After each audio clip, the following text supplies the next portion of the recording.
Funny story cartoon कहानियाँ। आप देख रहे हैं घमंड ले डूबा। ये कहानी अशोक और उषा नाम के एक बुजुर्ग दंपत्ति की है, जो कि लक्ष्मी नगर में एक गोलगप्पे का ठेला लगाती थी। अशोक के साथ उसकी पत्नी उषा भी उसका हाथ बटाती थी। उनकी कोई संतान नहीं थी, लेकिन फिर भी इस उम्र में वो मेहनत करने से पीछे नहीं हटते थे। वो हर रोज खुद गोलगप्पे बनाते और शाम को बाजार में ठेला लगाते। अशोक गोलगप्पों को बहुत ही साफ सफाई से बनाया करता था और किसी भी तरह की कोई मिलावट नहीं करता था, लेकिन इसके बावजूद भी उनके पास कोई ग्राहक नहीं आता था। अजी, आज फिर कोई गोलगप्पे खाने नहीं आया। ऐसा कब तक चलेगा जी? इन सब में तो हमारे पास जो भी बची कुची पूंजी थी वो भी खर्च हो जाएगी। फिर भला हम क्या करेंगे जी? हौसला रखो भाग्यवान, भगवान हमारी मदद जरूर करेगा। और वैसे भी मैंने तो अपने जीवन में एक ही बात सीखी है कि कर्म करते चलो और फल की चिंता मत करो। ऐसे ही देखते और दिन बीतते जाते हैं, लेकिन काम की सुस्ती बरकरार रहती है। अरे काका, ये गोलगप्पे कैसे दिए? 20 के 6 गोलगप्पे बेटी। ठीक है, 20 के गोलगप्पे खिला दीजिए। अशोक सीमा को गोलगप्पे खिलाता है। सीमा बड़े ही चाव से उन गोलगप्पों को खाती है। अरे वाह काका, आपके गोलगप्पे तो बहुत ही स्वादिष्ट हैं। लेकिन ये क्या, आपके ठेले पर भीड़ क्यों नहीं है? इतने कम दाम में इतने अच्छे गोलगप्पे भला कौन खिलाता है आज की तारीख में? अब क्या करे बेटी, जैसे चल रहा है वैसे चल रहा है। हम तो मेहनत ही कर सकते हैं, बाकी तो भगवान की मर्जी।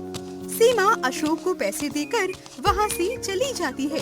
सीमा के जाने के कुछ देर बाद अशोक के ठेले पर एक और पति पत्नी आते हैं और उनसे कहते हैं, काका जी गोलगप्पे खिला दीजिए। अरे हाँ बेटा, खाओ खाओ, खिलाने के लिए तो खड़े हैं। अरे काका, इतनी उम्र में आप काम कर रहे हैं, बच्चे मदद नहीं करते क्या आपके? अरे बेटी, बच्चे होते तो आज ऐसी हालत होती क्या हमारी? लेकिन क्या करें, बच्चे तो हमारे नसीब में ही नहीं है, इसीलिए तो ऐसे दिन देखने पड़ रहे हैं बेटा। अशोक दीप्ति और अजय को गोलगप्पे खिलाता है। दोनों गोलगप्पे खाकर अशोक को पैसे देते हैं और उनके साथ एक वीडियो भी बनाते हैं और उसे सोशल मीडिया साइट पर डाल देते हैं। अशोक और उषा को कुछ भी समझ नहीं आता कि आखिर इन दोनों ने ये क्या किया। अरे बच्चों, ये तुमने क्या किया अभी? काकी, जल्दी ही आपको पता लग जाएगा कि हमने क्या किया है। बस ये समझ लीजिए, आपकी थोड़ी सी मदद की है।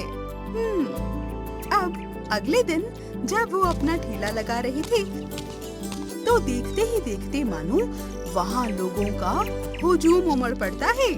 लोग आपस में धक्का मुक्की करने लगते हैं।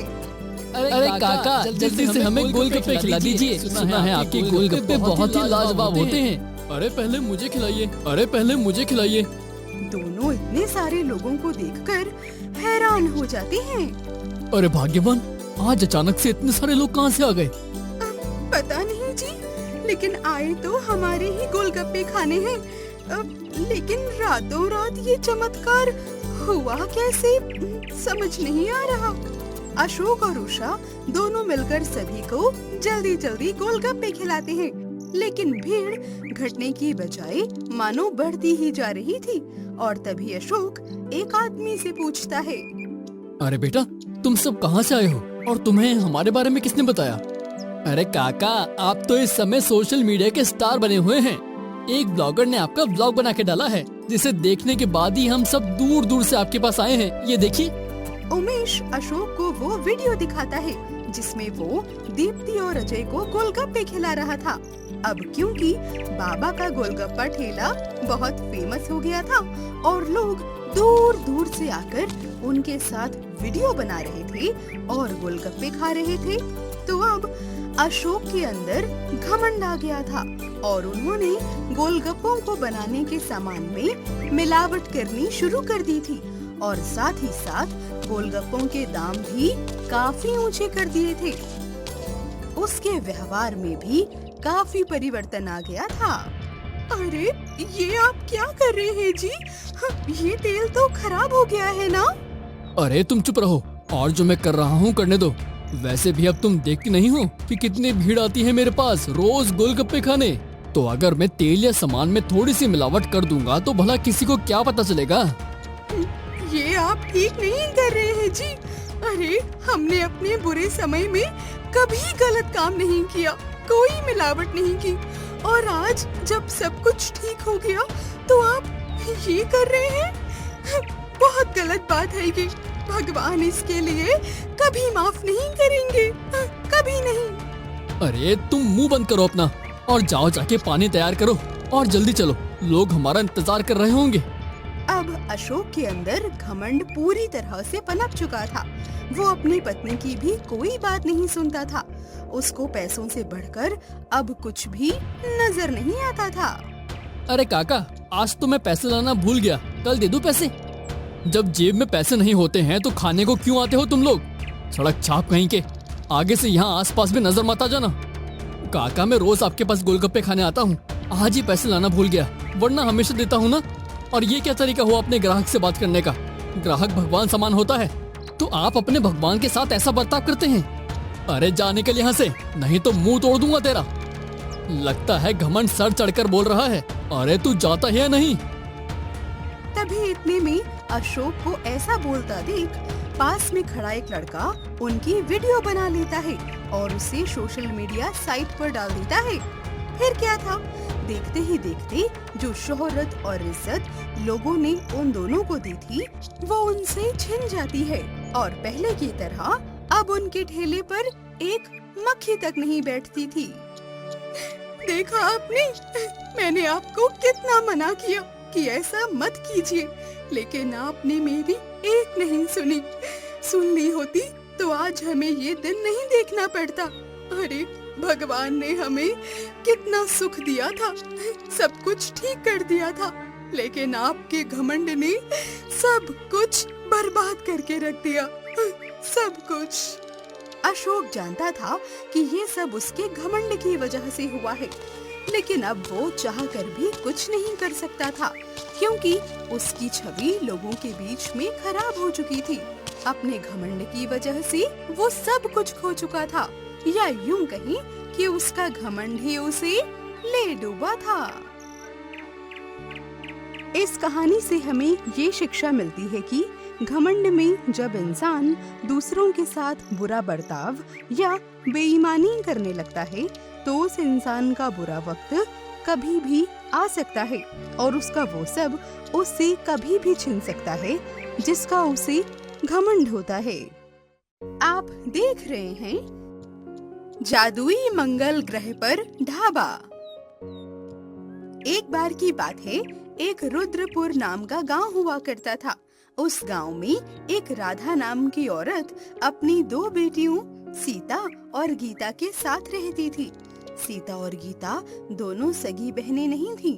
दरअसल सीता राधा के जेठ की बेटी थी, लेकिन कुछ सालों पहले उसकी जेठ और जेठानी का एक कार एक्सीडेंट में देहांत हो गया था। तब से राधा ही उसकी परवरिश कर रही थी। दोनों बहनों में बहुत प्रेम था।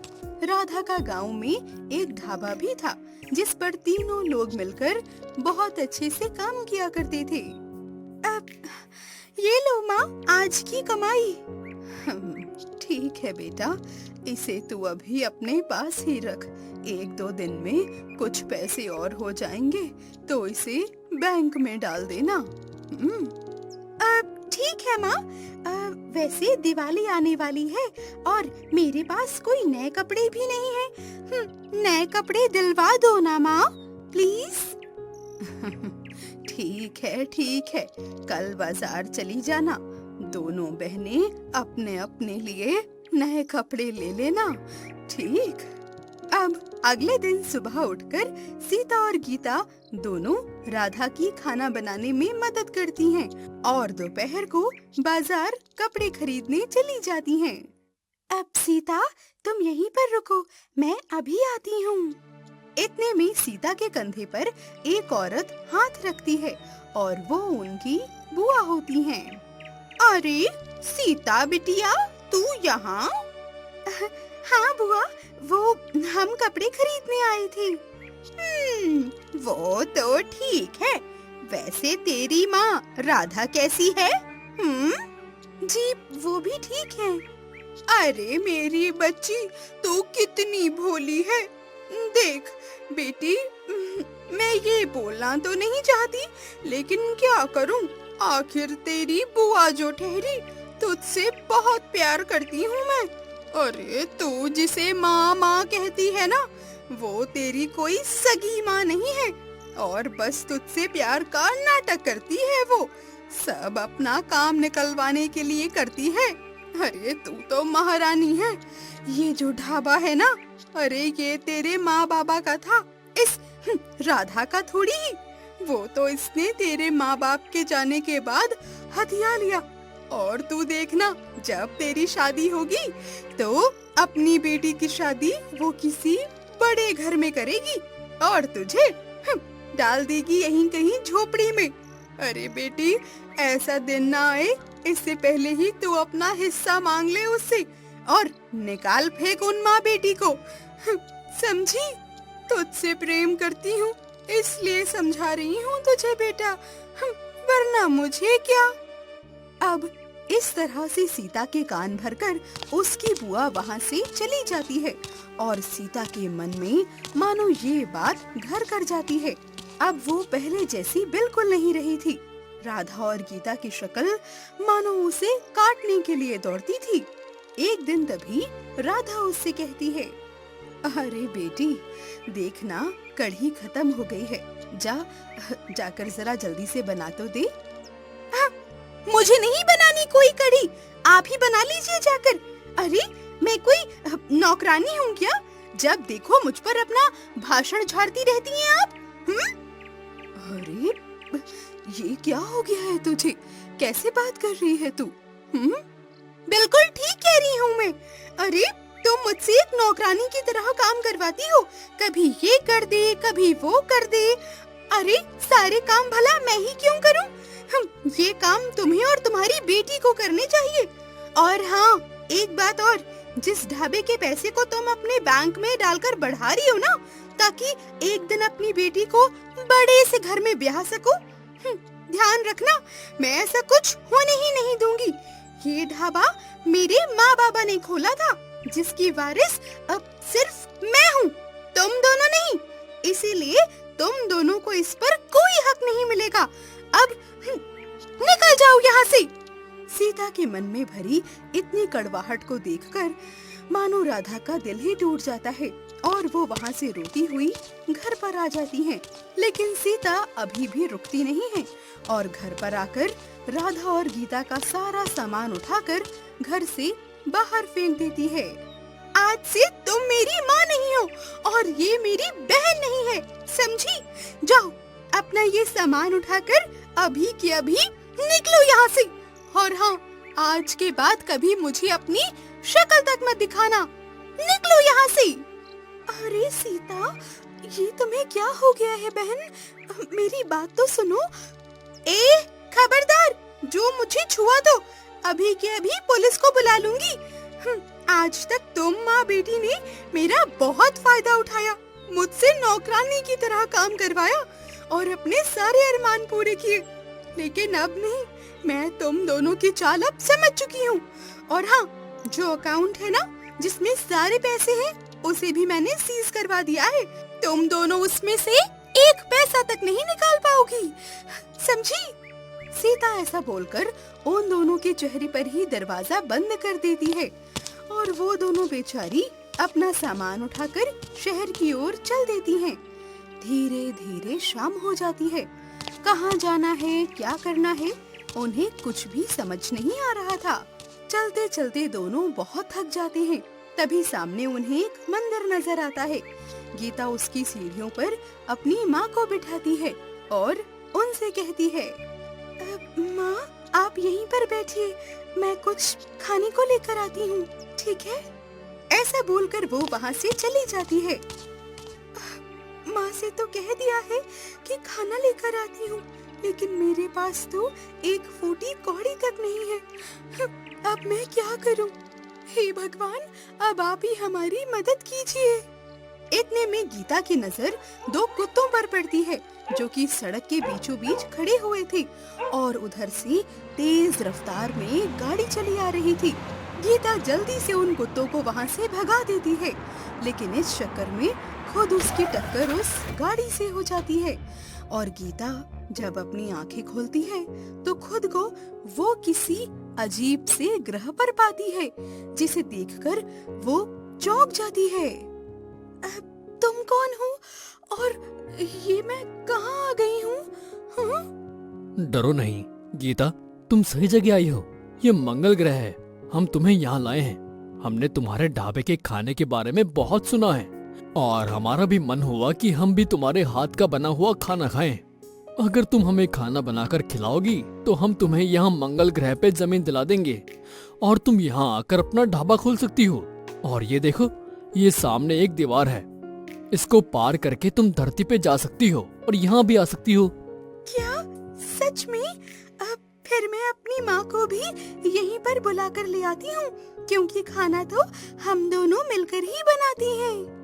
गीता अब उस दीवार के उस पार पहुँच जाती है और धरती पर पहुंचकर वो अपनी माँ को अपने साथ मंगल ग्रह पर ले आती है, जहाँ दोनों मिलकर उन मंगल ग्रह वासियों के लिए खाना बनाती हैं। उन लोगों को राधा और गीता के हाथ का बनाया हुआ खाना बड़ा ही पसंद आता है, जिसके बदले वो उन्हें वहाँ पर एक ढाबा बनाकर दे देते हैं। आज से तुम यही अपना काम कर सकती हो और आज के खाने के लिए तुम्हें ये सोने के सिक्के देना चाहता हूँ। यहाँ काम करके तुम्हें सोने के सिक्के मिलेंगे, क्योंकि यहाँ यही मुद्रा चलती है। अरे, अब ये सिक्के तो बहुत भारी है, इससे हम धरती पर अपने लिए घर खरीद सकते हैं क्या? हाँ, और यहाँ रहकर अपना काम कर सकती हो।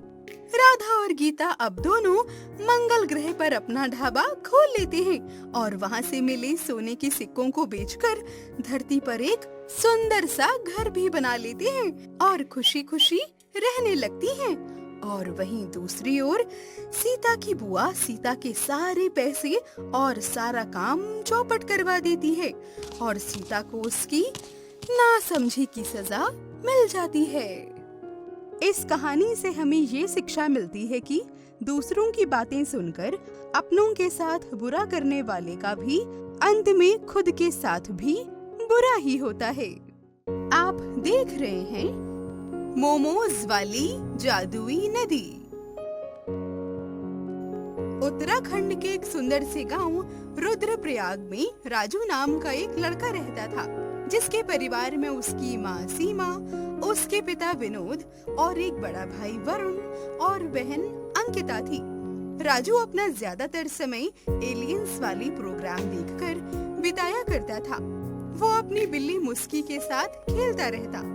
एक दिन राजू एक कपड़े की बॉल बनाकर उसे धागे से बांध देता है और उस धागे को लकड़ी में बांधकर मुस्की के लिए एक खिलौना तैयार करता है और मुस्की के साथ खेलता है। कुछ देर के बाद राजू को ध्यान आता है और वो कहता है, अरे शाम भी हो गई। ऐसा बोलकर वो तेजी से भागता हुआ कमरे की ओर जाता है। समय देखकर आ गया होश तुझे।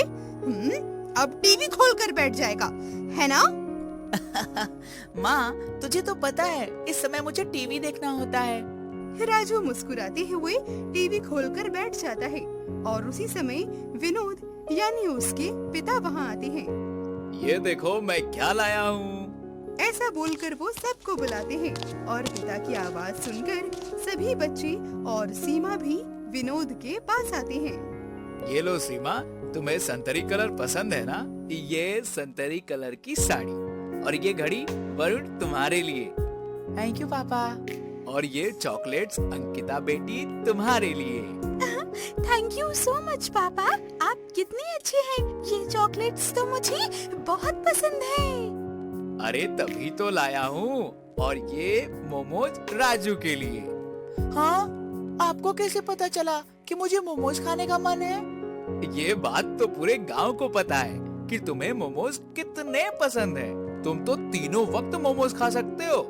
ऐसा सुनकर सभी लोग हंसने लगते हैं।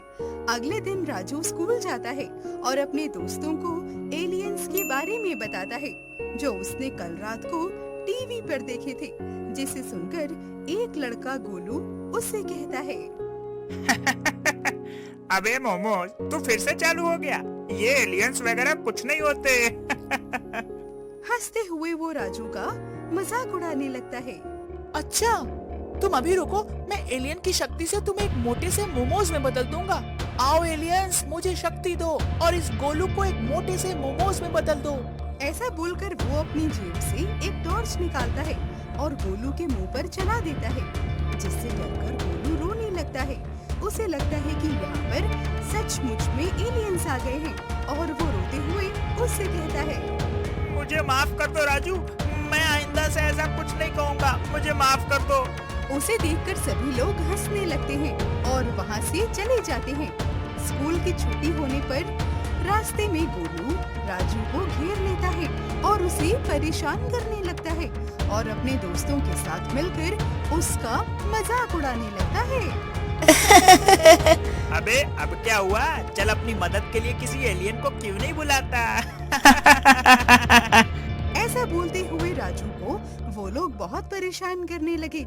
इतने में राजू की बिल्ली मुस्की वहाँ आकर उसका बचाव करने लगती है और देखते ही देखते एक एलियन में बदल जाती है, जिसे देखकर गोलू और उसके दोस्त डर के मारे वहाँ से भागने लगते हैं। मुस्की, क्या ये तुम हो? हाँ राजू, तुम्हें याद है मैं तुम्हें कैसे मिली थी?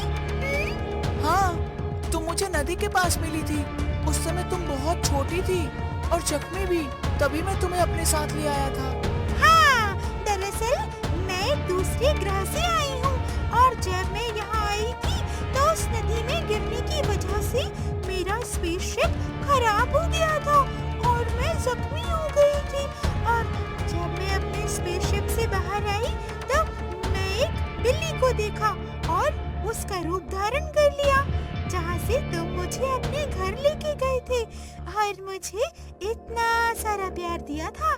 दरअसल अब मेरी स्पेसशिप ठीक हो गई है और यही बताने के लिए मैं तुम्हारे पास आ रही थी।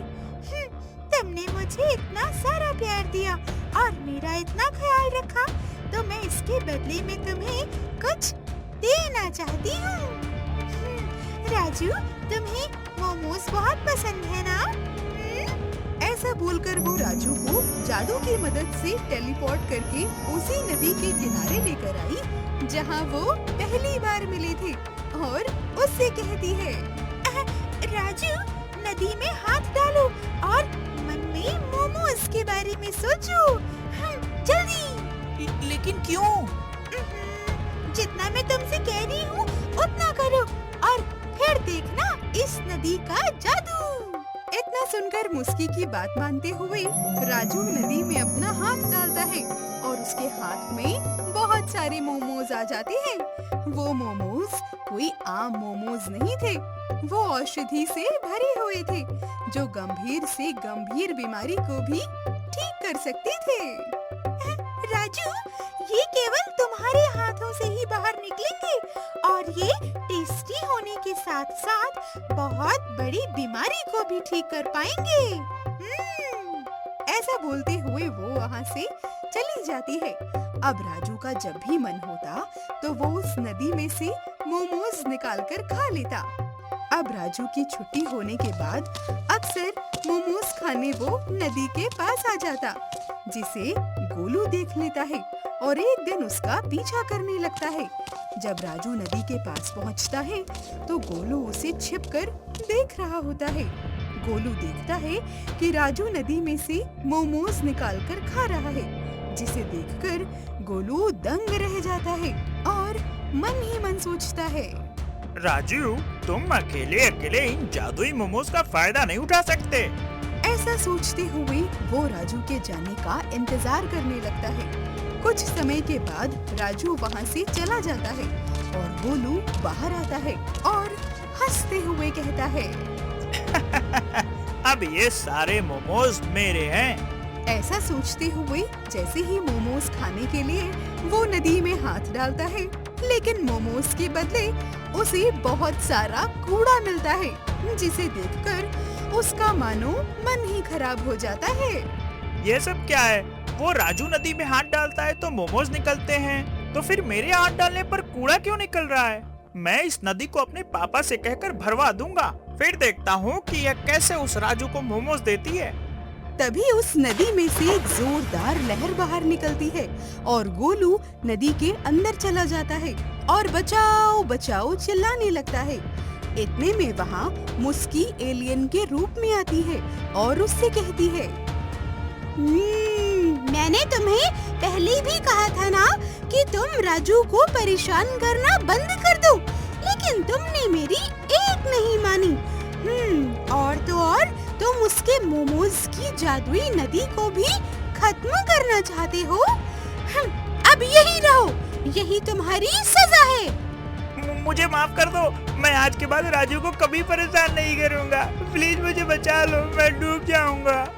जवाब में मुस्की कहती है, ठीक है, मैं तुम्हें यहाँ से बाहर निकाल दूंगी, लेकिन तुम्हें एक वादा तो करना पड़ेगा कि तुम आज के बाद राजू को कभी भी परेशान नहीं करोगे, वरना सोच लेना तुम्हारा अंजाम अच्छा नहीं होगा, समझे? हाँ, मैं वादा करता हूँ। इसके बाद मुस्की उसे वहाँ से बाहर निकाल देती है और गोलू माफी मांगते हुए वहाँ से चला जाता है। कुछ समय के बाद राजू ने जादुई मोमोज वाली बात अपने माता पिता को बताई, जिसे सुनकर पहले तो उन्होंने राजू की बात पर यकीन नहीं किया, लेकिन जब राजू उन्हें अपने साथ नदी किनारे ले गया तब उसके माता पिता वाकई दंग रह गए और कुछ समय बाद उन्होंने मोमोज का ही बिजनेस चालू कर दिया और गरीब और जरूरतमंद लोगों को फ्री में मोमोज खिलाने लगे और काफी मुनाफा कमाने लगे, जिसके बाद वे काफी अमीर हो गए और उन्होंने लावारिस बिल्लियों और कुत्तों के लिए एक संस्था भी खोली, जहां उन्होंने उन लावारिस बिल्लियों और कुत्तों की देखभाल करना शुरू कर दिया था। तो इस कहानी से हमें ये शिक्षा मिलती है कि हमें खुद पर यकीन होना चाहिए और हमेशा दूसरों की मदद करनी चाहिए। अगर आपको हमारी स्टोरी पसंद आई हो तो बेल आइकन जरूर दबाएं और सब्सक्राइब करना ना भूलें।